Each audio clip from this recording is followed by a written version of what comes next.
In general, एक हम आम लोगों की बात करते हैं, एक इन जनरल जो काउंट है 1 मिनट में सांस लेने छोड़ने की, अगर आपको पता हो, और सबको पता होती है लगभग कितनी बार होती है, 1 मिनट में कितनी बार एक इंसान सांस लेता है छोड़ता है, 10 to 17 टाइम्स का एक काउंट होता है कि एक आम इंसान 1 मिनट के अंदर 15 से 17 बार लेना छोड़ना होता है।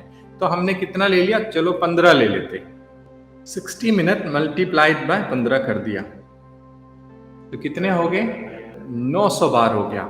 इन जनरल 1 घंटे में एक इंसान कितनी बार सांस लेता है छोड़ता है, 900 बारी, 900 टाइम्स इन जनरल। अब थोड़ा और आगे बढ़ते हैं काउंट को। अब ये 900 24 घंटे होते हैं ना पूरे दिन में, 900 मल्टीप्लाइड बाय 24 कर दीजिए, 21,600 टाइम्स। मतलब एक इंसान पूरे दिन में कितनी बार सांस लेता है छोड़ता है, 21,600 बारी। अगर हम अभी जो हमने अभ्यास किया 110 बार सांस लिया छोड़ा कितनी देर में, 1 आवर। अब 24 घंटे में अगर कर दें इसको ऐसा, तो ये कितना हो गया, 2640, 2640। तो क्या हो गया, क्या दिख रहा है आपको, what do you understand by this whole calculation. जो अभी मैथमेटिक्स हम पढ़ रहे हैं वो क्या समझा रहा है, क्या हो गया, जो हमारा ब्रीदिंग का जो रेट है it slows down, it slows down, है ना। एंड अभी सिर्फ अभी के प्रैक्टिस से, जो कि आप सरफेस लेवल प्रैक्टिशनर हैं, आप लोग योगा प्रैक्टिशनर नहीं है, you are not a yoga practitioner, you are not a yogi even, है ना। आप तो यू आर, उसके हिसाब से काउंट हमने बनाया 110 बार। अगर 4 महीने बाद इसी को हम चेक करेंगे तो 110 की जगह ये 50 टाइम्स हो सकता है इन 1 आवर। अगर 4 महीने के बाद इस प्रैक्टिकल को, इस रिसर्च को, इस प्रयोग को, इस एक्सपेरिमेंट को, if you do it again, 4 महीने जब आप योगा कर लेंगे मेरे साथ, तो क्या होगा, पक्की बात है कि 110 से कुछ ना कुछ तो कम हो जाएगा। कितना कम हो जाएगा, 20 काउंट कम हो जाएगा, 30 काउंट कम हो जाएगा। ठीक है, अब समझने का प्रयास करिए, माइंड को थोड़ा और खोलिए, अवेकन। तो ये जो एक आम ब्रीदिंग का काउंट है जो कि हम 21,600 बार ले रहे हैं, 10 गुनी कम हो जाती है। अब क्या है, अब और थोड़ा और गहरा समझने का प्रयास करते हैं। ये कहते हैं कि जो इंसान या जो जीव जंतु जितनी कम बार सांस लेती है उतना ज्यादा उसकी आयु होती है, लाइफ स्पैन उतना ज्यादा होता है। ठीक है, अगर आप ये 21,600 टाइम्स को, जो आप नॉर्मल सांस लेते हैं छोड़ते हैं, इसको मान लें आप इसको 40,000 कर दें दिन में, 40,000 कर दें दिन में, तो क्या होगा, आपकी आयु कम हो जाएगी। जो अभी 60 साल है, 70 साल है, वो कितने पे अटक जाएगी, 30 साल पे चली जाएगी। वो 35 साल में आप चले जाएंगे ऊपर, या फिर बूढ़े हो जाएंगे 35 साल में। 35 साल में बाल सफेद हो जाएगा, 35 साल में दांतों में प्रॉब्लम हो जाएगी, आंख की आईसाइट चली जाएगी, 35 साल में घुटने में प्रॉब्लम हो जाएगी, 35 साल में अलग अलग ऑर्गन्स जो है डिके करना शुरू कर जाएगा। समझ रहे मेरी बात।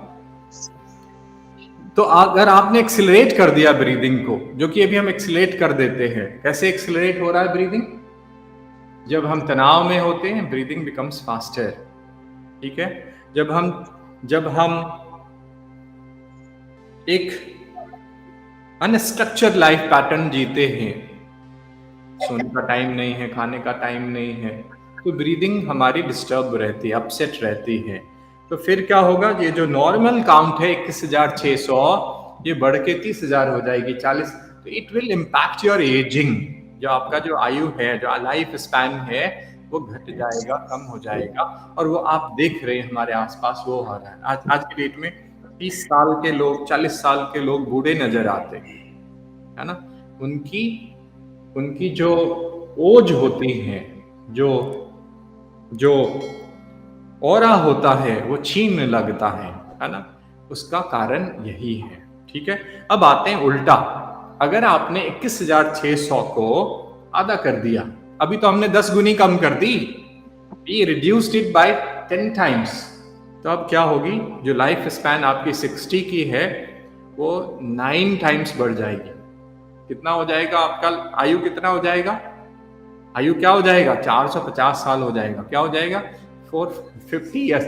It is not a joke, है ना, ये इट इज अ साइंस।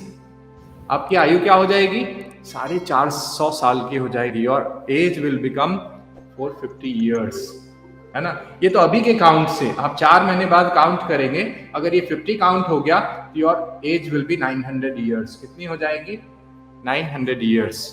आपकी आयु 900 साल की हो जाएगी। लेकिन ये तो एक मॉनिटर्ड प्रैक्टिस था, जो कि अभी हमने 1 घंटे किया, but you can not do it for all 24 hours this breathing, नहीं पॉसिबल है। तो फिर क्या होगी, आपकी जो कैपेसिटी है जो कम होगी, लेकिन आम जो काउंट है 21,600 उससे बहुत कम हो जाएगी। मतलब दिन में 6,000, दिन में 7,000, दिन में 8,000, तो आपकी आयु लंबी होगी।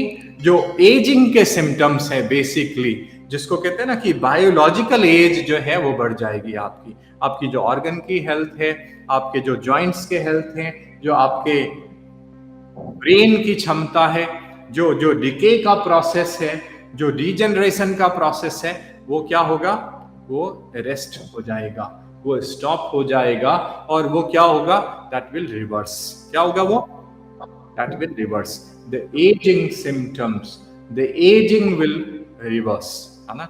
अभी क्या है, अभी फटाफट आप क्या हो रहे, एज कर रहे हैं, आप बूढ़े बनते जा रहे हैं, आप ओल्ड होते जा रहे हैं, आपकी प्रॉब्लम्स बढ़ती चली जाएगी। But then, moment you start doing these practices, what will happen? You arrest your aging, you stop it, and you reverse it. It starts going in the reverse order. The reverse gear चल जाता है, और फिर आप young हो जाते, body young रहती है। लाइफ स्पैन तो भगवान के हाथ में नहीं, हमारे हमारे हाथ में तो है नहीं। वी हैव नो आइडिया कितना हमें कितनी समय तक रहना है, but then remaining healthy, remaining young, है ना, ये यहाँ से आप प्राप्त कर सकते हैं। एजिंग को स्टॉप कर सकते, एजिंग को रिवर्स कर सकते हैं, और यही फार्मूला है, there is no other way. यही फार्मूला है कि सांसों की लंबाई को बढ़ाना है, सांसों को संयमित करना है, सांसों को संयोजित करना है, सांसों को समत्व प्रदान करना है, और फिर अपने एजिंग सिम्टम्स को हम अरेस्ट कर सकते हैं, रिवर्स कर सकते हैं, and we can stay young ever, no. तो ये हमारा एक की है, एक फार्मूला है, this is the crux of life.